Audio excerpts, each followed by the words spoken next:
Looking forward to Pamela. She joins us tonight. Pamela Chapel. First time I met her was at the Catholic Element Conference, at least 15 years ago now. And she played the music, and her energy was wonderful. And that's the first time I met Pete, too, which will be in the Catholic moment. Pamela Chapel is a singer, songwriter, spiritual teacher, and an amateur genealogist. She's ordained with the International Metaphysical Ministry after serving as an educator for over 35 years and earned her doctorate from the University of Sedona. She resides in South Haven with her husband, Pete, and Pete will be presenting a nice topic tonight, intuition, a gift from spirit. I'm looking forward to hearing what she has to say about that. Pete's an integral part of the Coptic family as well, and he's been through the self-mastery training and some of the training classes with WSO and self-discovery. He will be presenting Master Hamid-based teachings in the Coptic moment tonight. So Pete, take it away, and if you have something with Elvis checking in tonight with a song, we look forward to that too. On a clear day, rise and look around you, and you'll see who you are.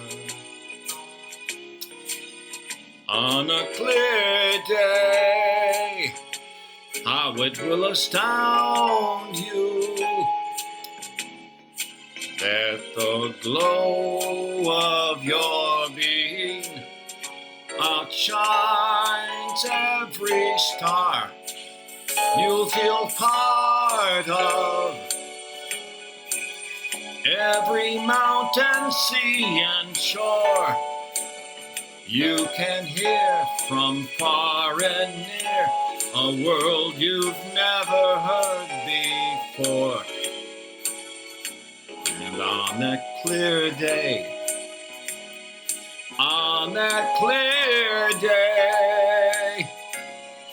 you can see forever and ever and ever and ever more. Hi, I'm Pamela Chapel, and I'm happy to be here with you today to talk to you about intuition, a gift from spirit. The word intuition means inner teacher, intuition. And when you listen to and follow your inner teacher, you are following the highest form of wisdom, and it will always lead you to your highest good. After all, do you really think that God stopped talking 2,000 years ago?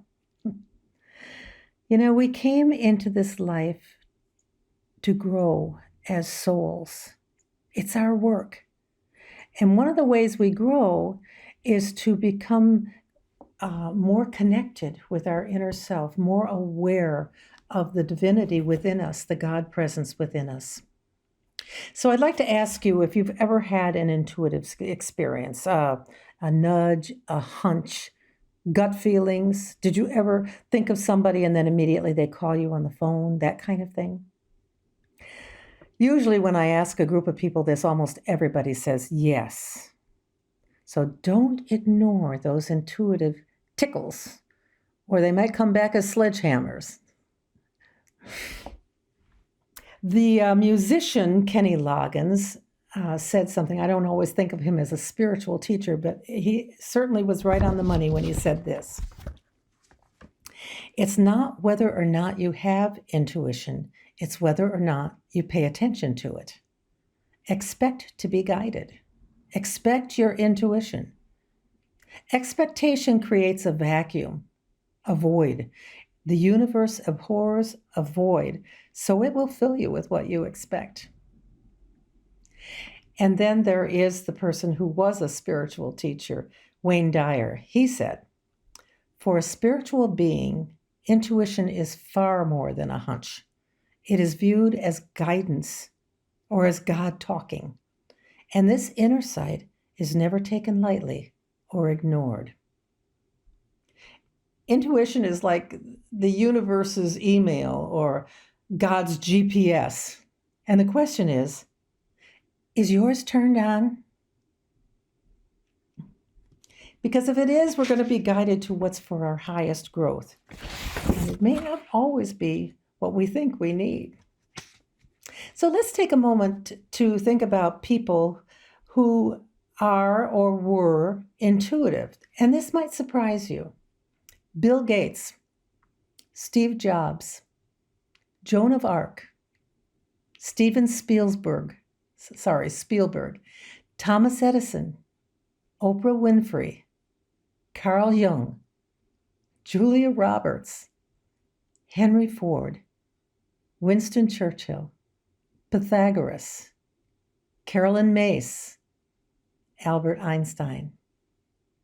Albert Einstein, I know most people think of him as an intellectual genius, which of course is true, but he also was a very spiritual man. Listen to a couple of things that he said. The intuitive mind is a sacred gift, and the rational mind is a faithful servant.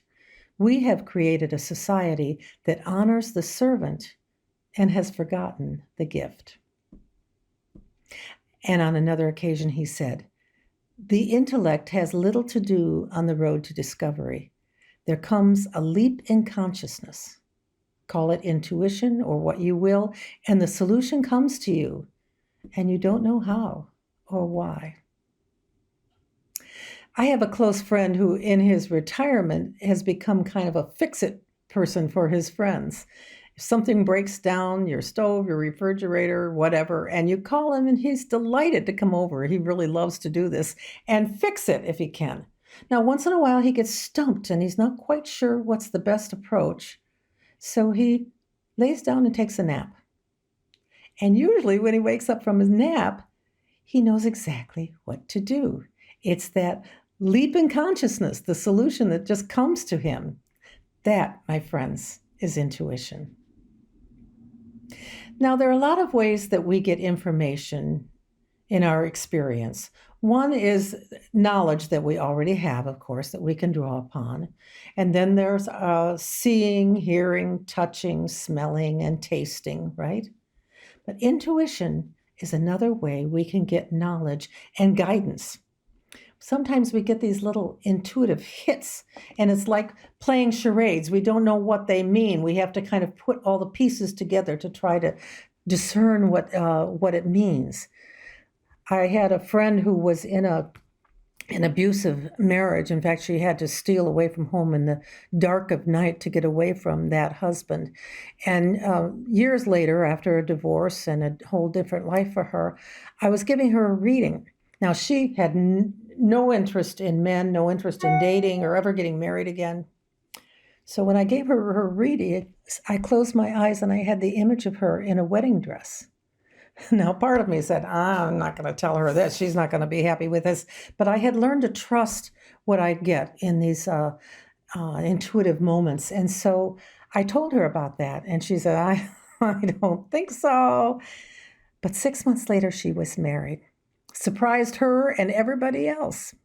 That was one of those momentary messages that just popped into my head. And when that happens, I've learned to trust those intuitive flashes. Other ways we can get information, from other people, from books, from movies, from conversations, from coincidences. Now, I don't really believe in coincidences. I think all coincidences are God's way of remaining anonymous. Somebody once called it God winking at us. But my most frequent way of getting an intuitive hit, as I call it, or intuitive guidance, is through meditation, through tuning in. You know, before everything was digital, if we wanted to listen to a radio station, we had to tune it, had a little dial and tune it till we got just the right spot, right? That's true with our listening to our inner guidance. We have to tune in. It's like you want to turn on a lamp. You have to plug it in first. We have to plug in first.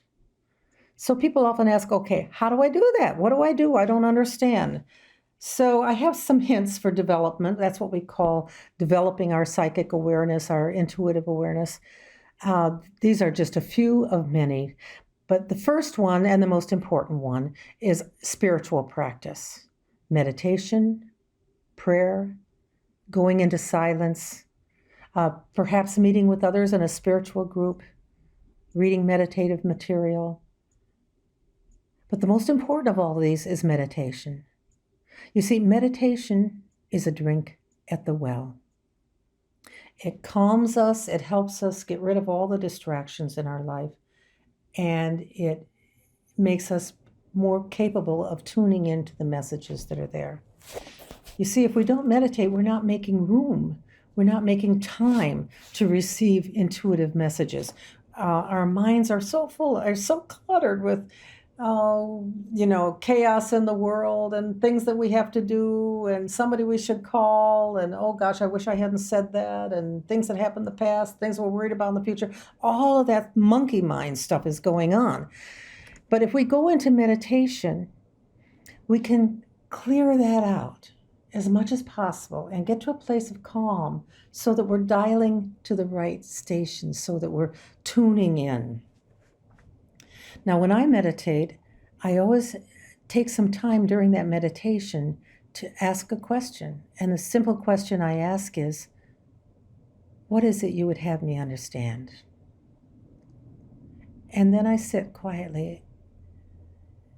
And again, trying to keep my mind as calm as can be, I listen for the answer. Now, just like everybody else, I get distractions. I start thinking about what we're going to have for dinner or what color I'm going to paint the ceiling or whatever it is. But I come back. I come back to that place of quiet and I listen. Another technique is to write something after you've done your meditation. Write down what your experience was, any guidance you've given, any questions you've asked, and then you can refer back to that later, sometimes many times.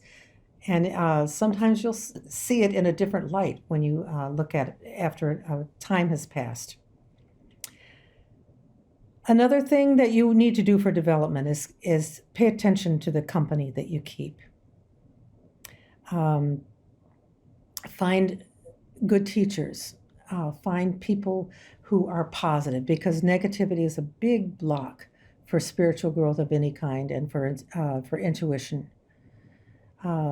So pay attention to the company you keep and and don't hang out with energy vampires, as we call them. Find good teachers. Be a good example. Another thing you could do is pay attention to that twilight time just as you're going to sleep or just as you're waking up in the morning. There's that kind of time when you're not quite awake, but you're not quite asleep. And that's a time of great possibility for receiving guidance. So pay attention to that. Another time is 4 o'clock in the morning. I often wake up at 4 o'clock in the morning and I lay in bed and have this little conversation with God in my head, because that is the time when the veil between this world and the spirit world is the thinnest.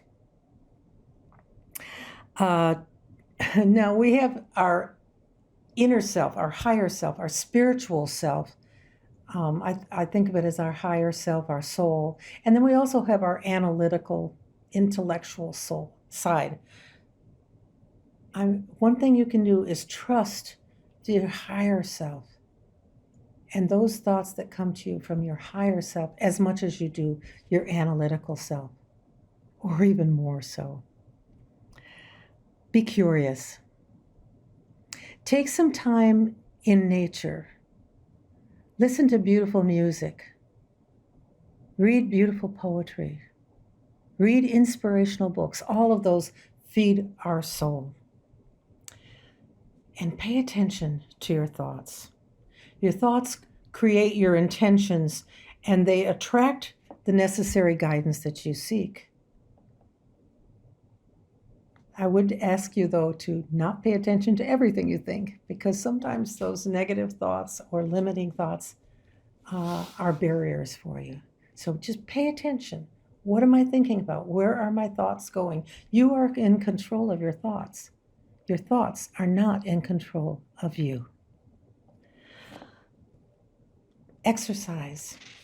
Eat good, healthy food. Listen to your body. And be aware of any inner dialogues that you have.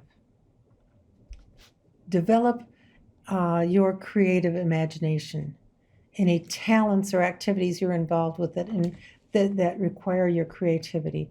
That is a growth experience. Be a good person. Tell the truth. Be kind.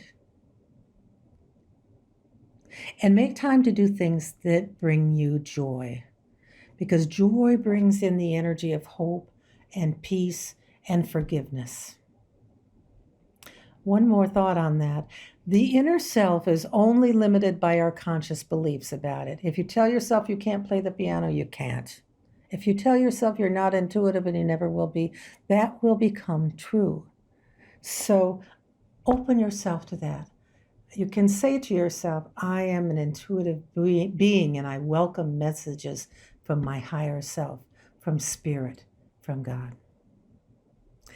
Now, I often get asked the question about, all right, if I get some insight, how do I know that that's coming from God or from spirit and not just my imagination? And the first thing I would say about that is, where do you suppose imagination comes from? But there is the matter of discernment, because we do sometimes talk to ourselves in ways that are not for our highest good. We wish God had a caller ID so we would know, right? So what we want to do is recognize what is analytical, logical thinking and what is coming from spirit. We want to avoid getting sucked into our early programming. Oh, girls don't do that, or boys don't cry, or my parents expect me to, or anybody expects me to. We don't want to get sucked into that. We want to avoid people pleasing and ego. We want to tap into what is true and what is real. Now, as far as discernment goes, you will never be given any guidance that leads you to hurt yourself or anyone else. Neil Donald Walsh, who wrote the Conversations with God book, said, "Mine is always your highest thought, your clearest word, and your grandest feeling." See, that's how you can tell it's coming from spirit. Anything less is from another source. The highest thought is always that thought which contains joy. The clearest words are always those words which contain truth. The grandest feeling is that feeling which you call love. Joy, truth, love. And I would add wisdom, strength, comfort, compassion, encouragement. Now, some people will say, I try, I do all the things that people tell me to do for intuition, and I'm not getting anywhere. So let's talk for a minute about what might block you from that kind of message taking, okay? Negativity, as I've mentioned before, is a big block. And so is impatience, or beliefs that sabotage you, that tell you you're not good enough, you're not worthy, or you can't do something. Cluttered space. Oh, I need to work on that one. Stressful conditions. God knows we're all dealing with stressful conditions in our world right now. Not putting the time in to your meditation practice, your development. Ignoring those little whispers and hunches. And also not understanding the flow of challenges. You may have things that happen in your life, we all do, that you wish didn't happen. But sometimes those challenges are there for your soul growth. So understand that and ask yourself, in fact, this might be a really good thing for you to ask in meditation when you're going through a particularly hard challenge. What is this? What do I learn from this? How do I grow from this experience? Now, in closing, I just have a few comments.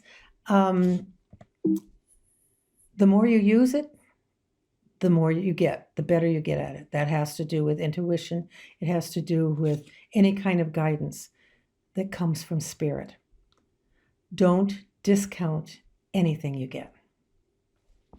Mary Robinson Reynolds said, "To heal the wounds of the world, you must be still and know that God resides in you, breathes in you, in order to work through you, in you, as you. And one more message from Neil Donald Walsh.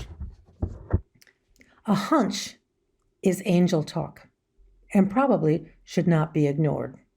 Listen to your hunches. Pay attention to your intuition. Do not dismiss your random thoughts, inspirations, or ideas. Heaven talks in snippets, not in speeches. Angels whisper fast. They have to when they're flying around. Honor your hints from heaven. They could be giving you the best advice you ever had. And I leave that with you with love and blessings. Yes, Pam, it was really good. Well, thank you. Thank you. And thank you, Frank. I think I mentioned the king for that. I was thinking of Ellen. Can I share something with you that has happened since I made that recording, which was just a couple days ago? I've been thinking about my mom a lot lately and missing her. She died 24 years ago. And, I believe that we can communicate with people who have passed over. And so I decided to ask my mother for a sign. Now, I've been told that if you want a sign, you should be very specific. So I remembered as a little girl, my mom had a small garden at our house, and she had pansies in there. It was just full of pansies. And I was maybe 3 years old, and I asked her what the name of that flower was, and she told me. And so it was the first flower I ever knew the name of. And it always kind of made a connection for me in my mind with my mom. So when I'm thinking about asking for a sign, I decided to ask my mom to show me pansies. Well, it's December in Michigan, and we know that there aren't a lot of pansies around. So I knew that was going to be a challenge, but I decided just to, hang in there and see what happened. And night before last, I was scrolling through Facebook, and a guy I know from the Saugatuck area had posted a couple pictures of his dog, 2 pictures, and his dog's name is Pansy.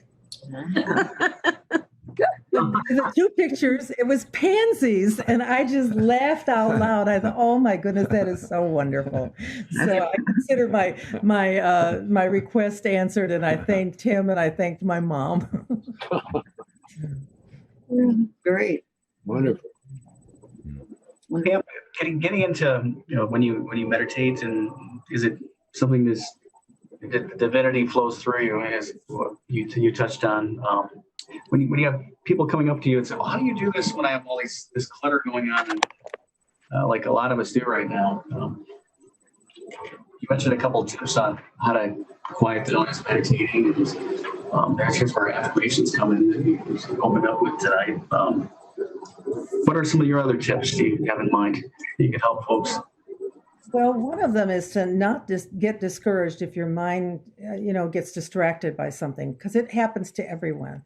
Somebody said that if you're in meditation and your mind, gets drawn away 1,000 times, well, that's 1,000 times to come back to God, you see? So don't say, "Oh, I'm a total failure at meditation. I can't do that." Just keep working at it. The other thing is the more you do it, the better you get at it. Right, John? Yeah. For me, sometimes when I'm in a meditation, I will take my hand physically, not just in my mind, but I'll just go like this.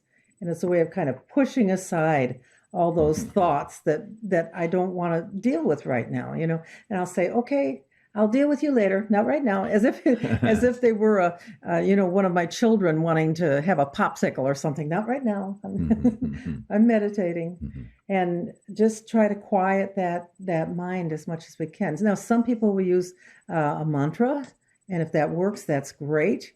Some people use music. I think it's because I'm a musician. I find music distracting, because then I'm paying attention to the structure of the song or the lyrics or whatever, and then it pulls me out of the meditation. But for some people, like Pete, loves to listen to Linda Masad music. during meditation, which is a beautiful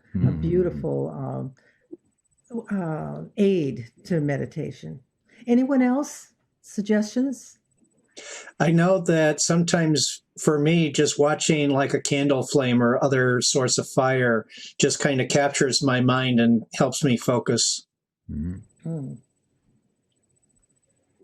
Cool. Yeah. But yeah, Linda said the same thing that you just did. When she's listening to music, she's analyzing the music. So that doesn't really help her too much. I think too, Mike, intention is real important there too. You know, the intention to dial into the right station. You know, and the way we do that is to go into the silence, and we have to create that silence, that space.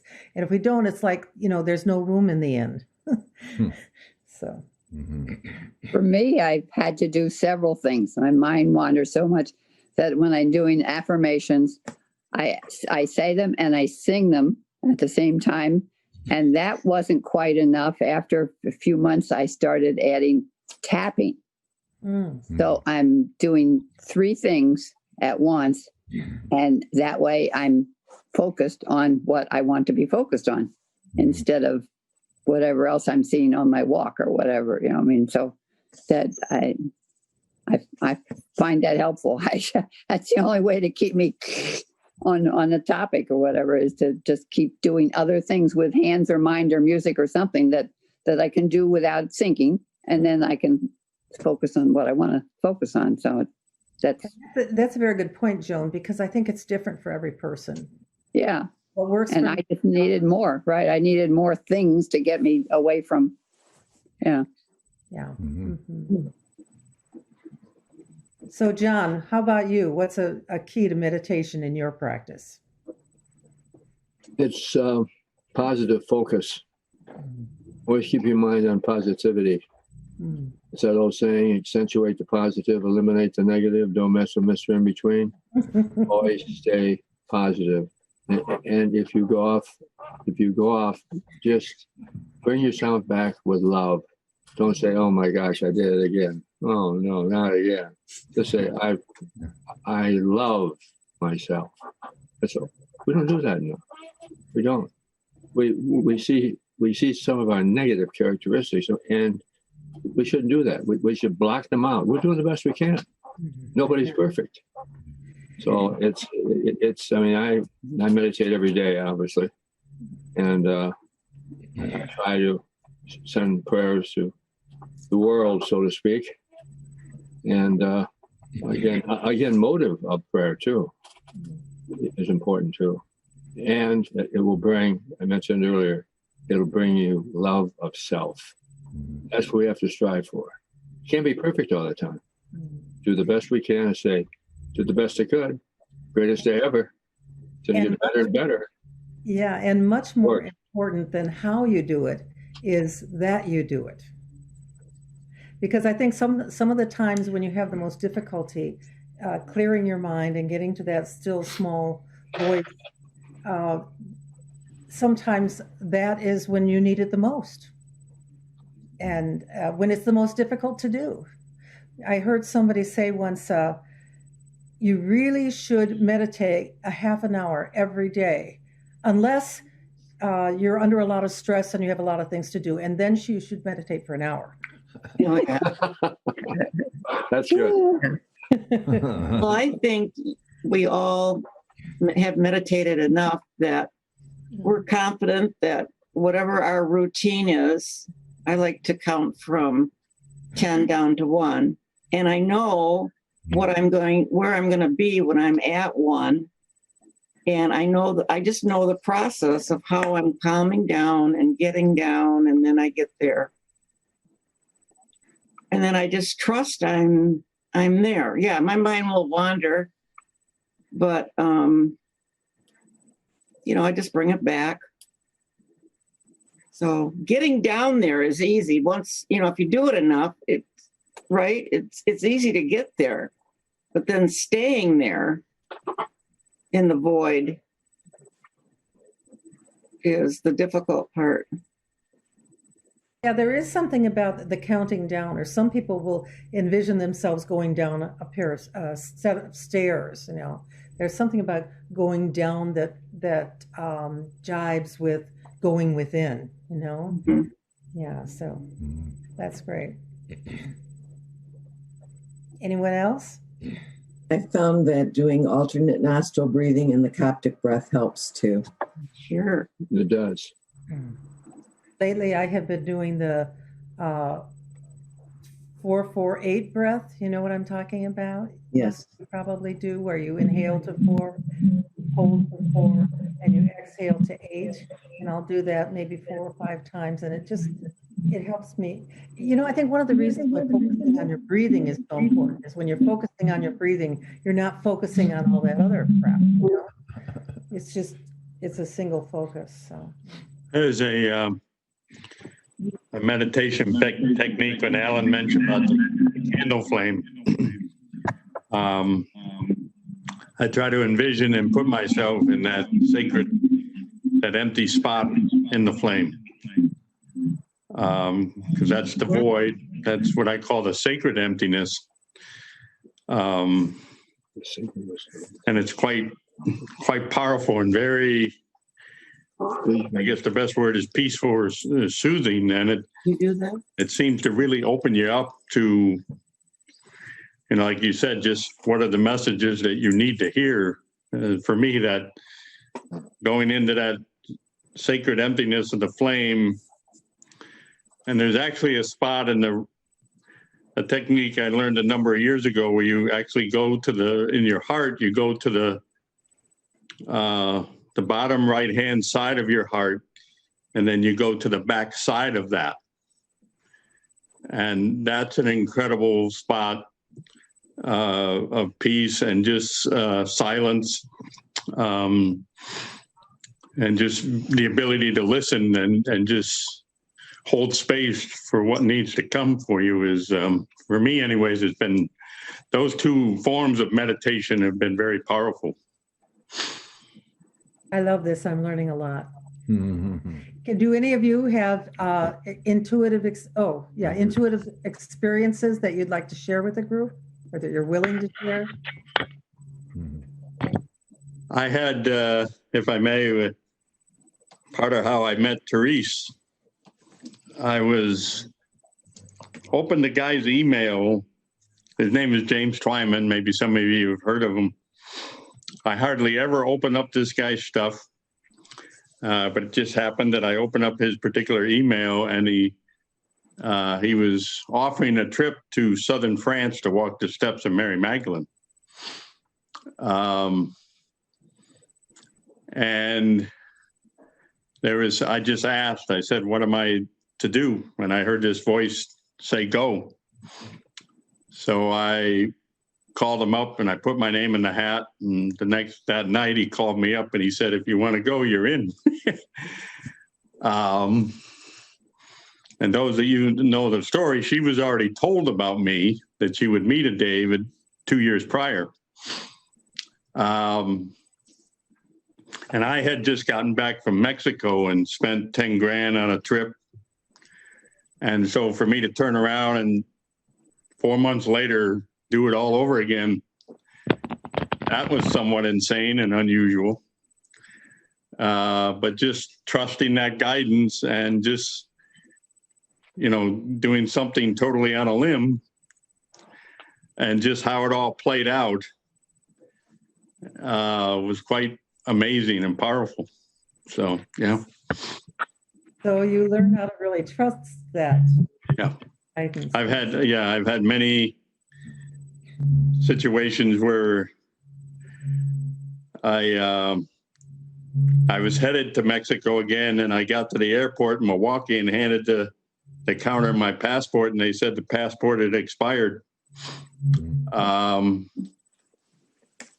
Therese, there was another case. She was heading down to Mexico. We were going to rendezvous to catch a bus to go to this certain resort for a soupy camp thing. In a span of less than 24 hours, I was able to get a new passport. She actually tried to get the flight to stay or to end up in Detroit and then fly out the next day. The flight that she said she couldn't get, I ended up getting 3 hours later. But in a span of 24 hours, I traveled from Milwaukee to Chicago, back to Milwaukee, ended up spending the night in Detroit airport. Wow. And I was down in Mexico 2 hours before the bus was going to leave. And in the process, I got a parking ticket. There was something else. And then on the way back, I don't know how many of you know this, but if you bought a round trip ticket and you miss any part of that, if you miss the first leg of it, the whole trip is gone. Okay. So after the Soupy camp, I get to the airport and they tell me I got to buy a whole new ticket because that trip probably cost me an additional $1,200. Hey. And I was just like, well, whatever, But You found out she was an expensive woman, didn't you? Well, I found out. That's good. Make sure when you get your new passport, make sure you discard your old one because that was the mistake I made. Oh, yeah. Okay. Yeah. Well, But it was amazing how I just trusted that somehow it would work out within the insanity of it all, and it did. Yeah. So when you were in France, how did you recognize Therese, or you just started talking, and that's how? Yeah, we just started talking. A good friend of mine knew about her, that this was to happen, but she was told not to tell me because one of the other reasons why I was going on that trip was to reconcile the Apostle Peter energy that I carried. And so I was to reconcile my relationship with Yeshua and Mary. So I had a major healing in St. Balm. But Teresa and we started working on people together, doing some body work and intuitive work together 2 or 3 days after we met. And a lot of people would say, how long have you guys been working together? And we kind of just look at each other like, we just started this, but it was probably past life stuff. But it wasn't until the end of the trip that I kind of knew there was something special here. But a lot of people on the trip could tell that something was up. So, yeah. Thank you for sharing that, David. Yeah. Yes. Anyone Some people else? have to go to bars and laundromats. We had to go to France. It's a wonderful place to fall in love.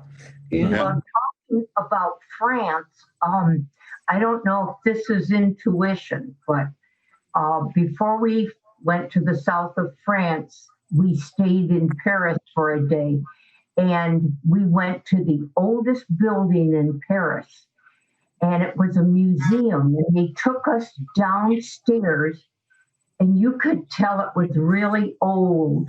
And we had to be very careful because the steps weren't even or whatever. And we were down there, and the guide said, this is one of the oldest buildings in Paris. And when it was first built, it looked a lot different. Well, all of a sudden, all of the people that were there weren't there anymore. I was there by myself. Oh my goodness. And I really kept looking. I knew I was in another, whatever. And I looked really carefully to see if I could see what the differences were between now and when it had first been built, and I really couldn't see any. And I came back into that room with all the people.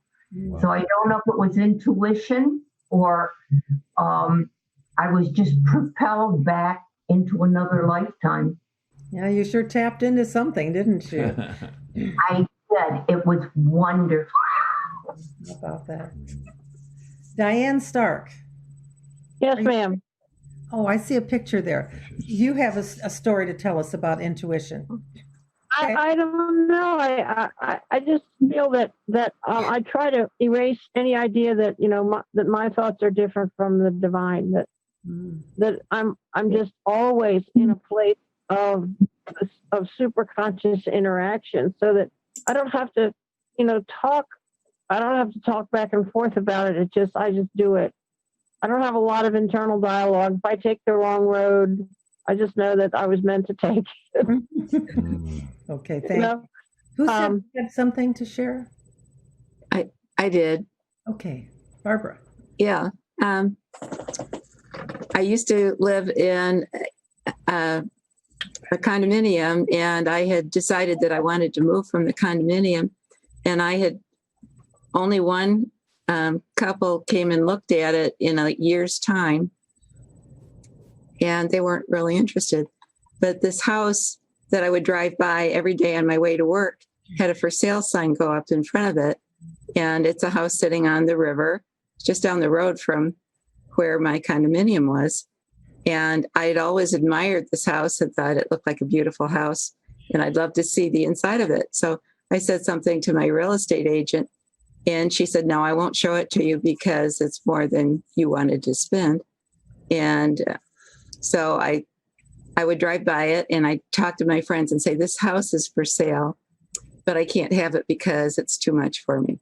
And I did this for maybe a month, but that house would not leave my thoughts. It just kept coming back and coming back and coming back.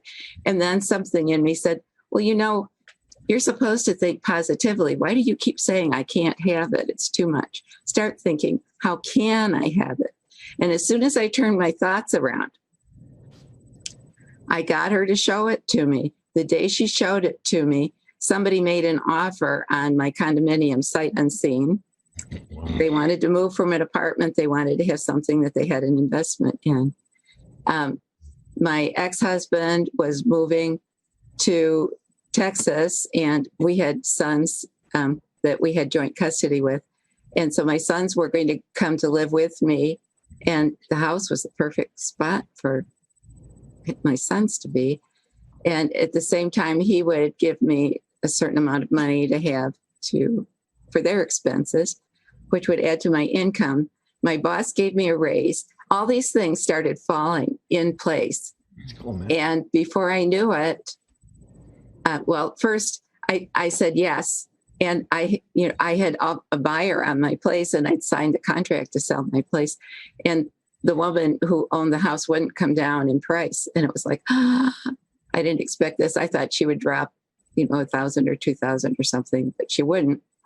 And so my mother said, well, instead of waiting until I die, I can give you this difference that you need right now. And it was like, wow. And then it was like, well, as soon as I looked at the house, one of my sons came with me, and he said, Mom, this house looks like you. This belongs to you. It has a stained glass window at the front door. It has a fireplace in the middle that faces both the living room and the family room. It is on the river. I overlook the river. It's probably not 10 feet away. And there's a woods on the other side where I can see wildlife. It's a beautiful spot. But anyway, then I said, oh, well, I don't know how I'll ever have any entertainment. I won a trip to Hawaii. A friend that I worked with said, we need volunteers to help usher at Mershon Auditorium. I live Delaware, Ohio, outside of Columbus. Mershon Auditorium is at Ohio State. And so I started being a volunteer usher at Ohio State, where I didn't have to pay anything, and they paid for my parking.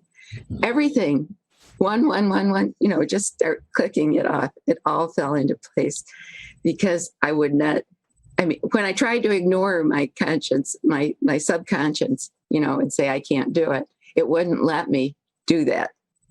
It forced me to start thinking positively. And so I've learned from that. Don't think you can't do something because you can. Right. This house, I still love this house. And I've thought of leaving it because I'm getting older and, whatever. But I still feel I'm meant to be in this house. Some people would call that synchronicity. I call it synchro divinity. You're right. It all just fell into place. I think when the intention is there and you believe you can do something, the universe will move mountains to make it happen for you. It certainly does. Who else would like to share? Well, I had one. It wasn't quite as grandiose, but to me it was. My mother passed in November. She and my dad lived in the same home for 65 years, and they saved everything. So it's going to take a while to clear it out. I was there last week. I was going through things, and she had this bag in the bottom of the dresser that had other bags in it. It was hosiery, her nylons. And they were labeled with toes, without toes, knee highs. And then, so I was just going to put those all in the trash. And I had a nudge to go through it. So I'm going through each one. In the bottom of the toe of one of those nylons, deep in the bag, was a wad of money, totaling $1,180. Oh, my word. So thank heavens I listened to that much. But that taught me that we're going to have to go through every little thing in the house, because God only knows where stuff is hidden. So, I had a similar experience with when my mother died, and I live in the house that was hers, and she had inherited all her mother's things. So there was one of those old white metal cabinets. Do you know what I'm talking about? They used to have in the kitchen. And it was full of jars of screws and nails and things, most of them rusty and old bolts and things. And I was going through, and I was going to throw this out. And then I said, no, I think I better go through this one jar, and it was a big jar. And in the bottom of the jar was a cloth bag, and it was full of Indian arrowheads. Oh, I would have thrown that away, but something just made me take a closer look. Same idea. Yours was worth a lot more, I think, though. Anybody else? Janice, had you thrown much away prior to that? no. Good. I had gone through stuff like all of my dad's shoes, because he passed in January. But I went through every shoe, took the bags out, looked to make sure there was nothing in them. So it's a slow process. Yeah. Wonderful story. Thank you so much for sharing. Well, there are 3 of us girls that are beneficiaries. So I told my sisters about it. And I said, divide it 3 ways, it leaves $1. I'm keeping that as a finder fee.